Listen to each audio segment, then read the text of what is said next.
है केस। कई मीडिया घरानों के खिलाफ भी याचिका दायर की गई है। इस समय की बड़ी जानकारी, नोरा फतेही और जैकलीन फर्नांडिस दोनों के नाम सुर्खियों में बने हुए हैं और अब नोरा फतेही ने मानहानि का केस दर्ज करवा दिया है। नोरा ने जैकलीन के खिलाफ ये केस दर्ज करवाया है। कई मीडिया घरानों के खिलाफ भी याचिका दाखिल की गई है और ये उसकी कॉपी हम आपको दिखा रहे हैं। आपको बता दें कि दिल्ली के तिलक मार्ग थाने पर यह केस दर्ज करवाया गया है और कॉपी भी सामने आ चुकी है। भारत 24 आपके अपने चैनल पर एक्सक्लूसिवली कॉपी ये मौजूद है जो कि आप देख रहे हैं। नोरा फतेही ने जैकलीन फर्नांडिस के खिलाफ मामला दर्ज करवाया है। सिर्फ जैकलीन ही नहीं बल्कि कई मीडिया घरानों को भी इसकी जद में लेते हुए उनके खिलाफ मानहानि का मामला दर्ज करवाया गया है। दिल्ली के पटियाला हाउस कोर्ट में सुनवाई इस मुद्दे पर लेकर, लेकिन उससे पहले जो अपडेट है वो ये कि नोरा फतेही ने मानहानि का केस कर दिया है। नोरा ने जैकलीन फर्नांडिस समेत कई मीडिया हाउसेस के खिलाफ याचिका दाखिल की है और उसकी कॉपी अभी इस समय आपकी टीवी स्क्रीन पर है। भारत 24 आपका अपना चैनल, आप देख पा रहे हैं किस तरीके से ये केस दर्ज करवाया गया है। नोरा से भी लगातार पूछताछ हो रही है, जैकलीन से भी लगातार पूछताछ हो रही है और इस बीच दोनों की ही मुश्किलें जस की तस बनी हुई है।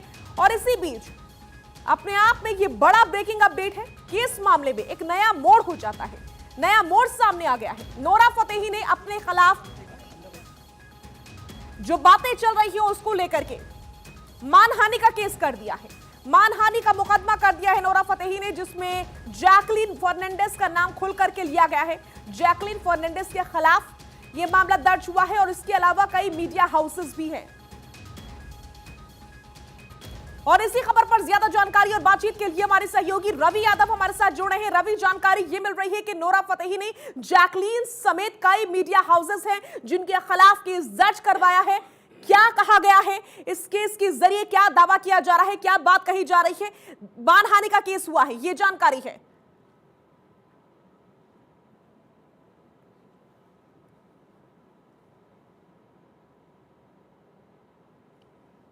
रवि हम चाहेंगे कि आप अपने आप को अनम्यूट करें, अपने आप को अनम्यूट करें पहले, उसके बाद से आपकी आवाज हम तक पहुंच पाएगी।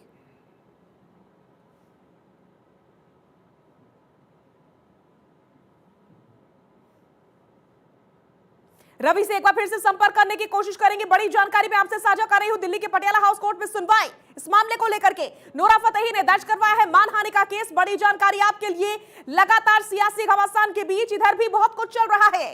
जैकलीन फर्नांडिस और नोरा फतेही की मुश्किलें जस की तस बनी हुई है, सबसे ज्यादा तो जैकलीन की, लेकिन इस मामले में नोरा फतेही का भी नाम सामने आया, उसके बाद से उनसे भी पूछताछ होती है। लेकिन इसी बीच जो ब्रेकिंग अपडेट है वो ये है कि नोरा फतेही ने मानहानि का मुकदमा दर्ज करवा दिया है। इस समय की बड़ी जानकारी, और मानहानि का मुकदमा किसके खिलाफ? जैकलीन फर्नांडिस के खिलाफ, साथ ही साथ कई और मीडिया हाउसेस बताए जा रहे हैं जिनके खिलाफ मानहानि का केस किया है नोरा फतेही ने।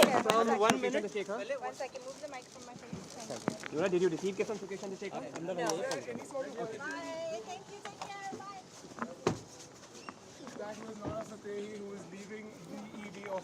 और जो केस दर्ज करवाया उसकी कॉपी भी आप देख पा रहे हैं भारत 24 पर एक्सक्लूसिवली। दिल्ली के तिलक मार्ग थाने पर यह केस दर्ज करवाया गया है नोरा फतेही की ओर से। ठगी के मामले में लगातार नोरा फतेही और जैकलीन फर्नांडिस से पूछताछ हो रही थी। सुकेश चंद्रशेखर को लेकर के भी लगातार पूछताछ हो रही थी, पैसों के लेन देन को लेकर के भी, गिफ्ट्स को लेकर के भी लगातार दोनों से ही पूछताछ चल रही थी। और इसी बीच ये बड़ी खबर आ गई है कि अब नोरा फतेही ने अपने खिलाफ जो बातें हो रही हैं उसको लेकर के मानहानि का मुकदमा कर दिया है जैकलीन फर्नांडिस और कई मीडिया हाउस बताए जा रहे हैं। रवि यादव हमारे साथ एक बार फिर से जुड़ चुके हैं। रवि, क्या जानकारी मिल पा रही है, कौन कौन से मीडिया हाउस के खिलाफ मानहानि का केस दर्ज हुआ है? देखिए, मैं आपको बता दूं, इसमें कई सारे नाम हैं। चाहे एएनआई की बात करें, जी न्यूज की बात करें, एबीपी लाइव की बात करें, कई सारे 15 मीडिया घरानों के खिलाफ ये याचिका और क्या तर्क दिए गए हैं नोरा फतेही की ओर से? देखिए, जो शिकायतकर्ता यानी कि नोरा फतेही के एडवोकेट हैं विक्रम चौहान, उनकी तरफ से बिल्कुल इस याचिका में साफ साफ ये आरोप लगाए गए हैं कि उनके जो क्लाइंट है यानी कि नोरा फतेही है उसकी जो है अनगनर बातें जो है मीडिया में चलाई गई है। इस तरह की खबरें चलाई गई कि सुकेश से उसके जो है व्यक्तिगत निजी संबंध थे, जेल में वो इनसे मिलने जाती थी, तब के ऑन रिकॉर्ड कहीं भी ऐसी चीजें मौजूद नहीं है। और जो ईडी है, जो पूरा केस जो है वो जांच एजेंसी ईडी इसको कवर कर रही थी। हालांकि 2 दिसंबर को भी जो है नोरा फतेही ईडी में अपीयर हुई थी, लेकिन बड़ी बात यह है कि इनका कहना है कि ईडी ने उसको सरकारी गवाह के तौर पर रखा है, ना कि वो आरोपी बनाई गई है। और जैकलिन फर्नांडिस ने जिस तरह से आरोप लगाया था कि नोरा फतेही को इस केस में सरकारी गवाह बनाना यानी कि ईडी की मिलीभगत को दर्शाता है, तो ये वो तमाम आरोप है जो मीडिया के इर्द गिर्द सारी चीजें घूमी और आरोप जो है सीधे सीधे जैकलिन फर्नांडिस से ने नोरा फतेही पे लगाए।